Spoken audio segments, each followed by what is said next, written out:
and welcome once again to a life under God's hands. This is my life, and by a great miracle, the Lord has enabled me. The Lord has enabled me to get back into China on a visa for a 24-hour period, and I'm going to meet a friend of mine who was arrested along with me several months before. Oh, I'm only going to be able to spend a few hours, and I'm very nervous, but I'm at his door now, standing there and knocking at the door, and everything has gone well so far. He's opened the door, and there he stands before me, as large as life, no different. And I give him a wonderful, holy hug in the Lord, because I'm so excited to be able to relay what had happened to me, and he to tell me what had happened to all the other 20 or 30 other people who'd been arrested at the same time. And I heard he told me they'd all been released and they were okay, but probably under surveillance. This is the persecution. I wondered if there are any more repercussions. I don't know. But anyway, it was a marvelous time to be reassured, comforted, because at last I knew something. God had opened the door to help me see that it had all been sorted out. Anyway, back in Hong Kong, I was praising God, thanking Him for that wonderful short trip into China. But despite all my problems, this conference in Hong Kong had come to an end, and we had to say goodbye to everybody, and including Jackie Pollinger, the very famous drug lady who'd helped a lot of drug people in Hong Kong, and I'd been to her churches. And we said goodbye to all of them. You can read all about Jackie Pollinger on the website. But now I'm back into UK, and that is past. I don't know what to do. You know, that's the frequency in life, isn't it? What do we do next? But I had met in my church a wonderful mission support lady. Oh, she was marvelous. She was very friendly, and I wanted to see more of her. I wondered, maybe there's a relationship in the making, maybe even marriage, I don't know, but we're going to do things together, and that was very exciting. And not long after that, a conference was coming up in the north of England. 2,000 people were going to attend. So we decided we'd go up there. We stayed with some friends of the lady I was with. I had a wonderful time. And this conference, they were talking about missions. And during the interval, I went to get my wife a cup of coffee. And on my way back to the seat where we're at, a man touched my shoulders. He said, "Excuse me. I want to tell you something. God has told me something about you, and I want to tell it to you." I said, "What?" He said, "Yeah, a message from God for you." I said, "Well, what is it?" He says, "Many children, many blessings." Gosh, I couldn't believe anybody would stop me, a complete stranger, say that and then disappear into the crowds. Well, I'm holding 2 cups of coffee, took it back to my girlfriend, and I told her. And she said, "Wow, that's really interesting, because I love teaching and I love kids, and God wants me to really think about that." I couldn't believe it. But how it's going to work out, I have no idea. Anyway, next day at the conference, we talked about it. I said to her, "Let's search for this man who said this." 2,000 people. Anyway, I searched and searched, and eventually I found him, and I said, "I was the man you told about." "Oh," he said, "right." I said, "Did God say which country?" He said, no. I thought, oh, what else did God say? That's all he said. So that was it. We had to be satisfied with that. But anyway, on subsequent Sundays in the church in Manchester, that was when we were being infiltrated by lots of Mexicans. Argentinians were pouring into the UK and seeking mission, seeking to go and preach the gospel wherever. And we had this family friend we knew. They were from Mexico, and they had a large family. And one Sunday evening they wanted to pray for Anne and I. I didn't know how. We weren't married at the time.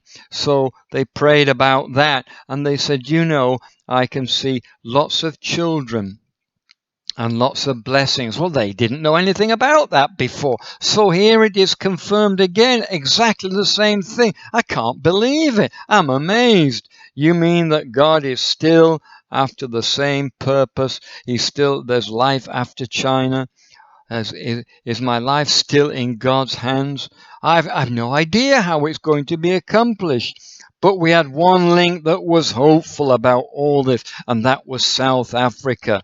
Would it be accomplished there? I don't know.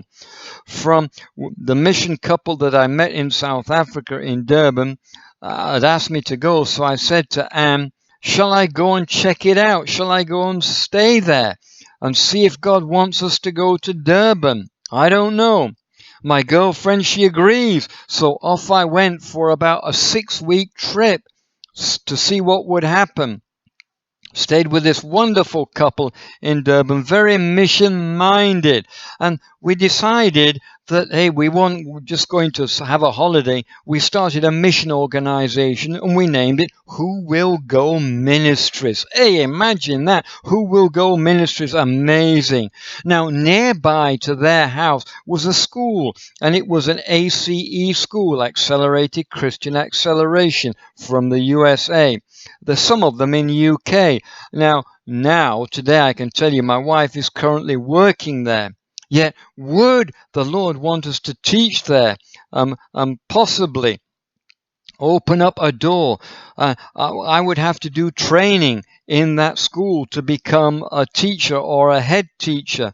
Wow, the possibility of many children, many blessings. And Who Will Go Ministries? Hey, what am I going to do?